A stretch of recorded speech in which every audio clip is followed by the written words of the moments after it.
Садыр Жапаровдун тачын алып жүргөн баламын. Мен сага айтып келатам го. Аманов Канатбек тургуну 1985-жылы төрөлгөн.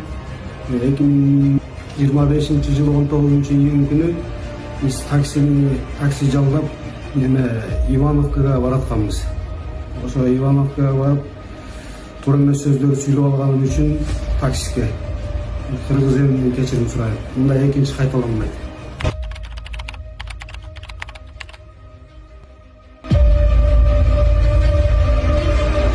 Өлкө башчы Садыр Жапаров мамлекеттик кызматкерлерге кайрылды. Урматтуу министрлерден баштап айлык мүттүргө чейинки мамлекеттик кызматкерлер.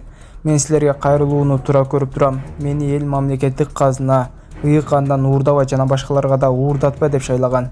Мен да силерди ушул эле талап менен мамлекеттик кызматка койгом. Бирок тилекке каршы айрым жетекчилер казынадан социалдык жана башка курулуш иштерге деп бөлүнгөн акчаларга илгеркилерде ит адаттарыңарды карматып кол салып жатасыңар.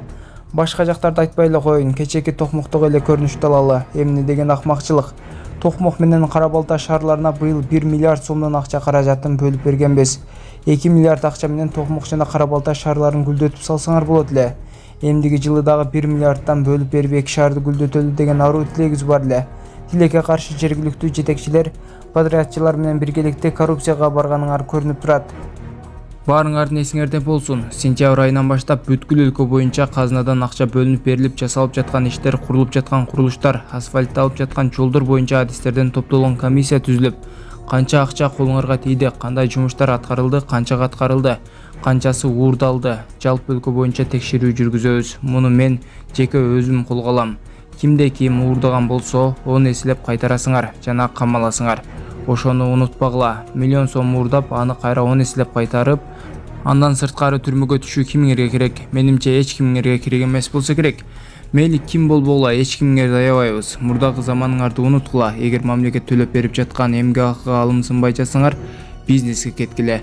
Ошол жактан табасыңар миллиондорду. Мамлекеттик бардык кызматкерлерге тиешелүү. Биз азыр пайдасын көрүп жаткан кен байлыктарыбыз чексиз эмес, убактылуу баары түгөнөт. Биздин түбөлүктүү келечегибиз туризм жана өндүрүш менен. Ошондуктан кыска убакыттын ичинде өлкөбүздүн бардык тармактарын оңдоп, түбөлүктүү келечегибизди түзүп алалы. Ушуга жан үрөгүлө деп жазды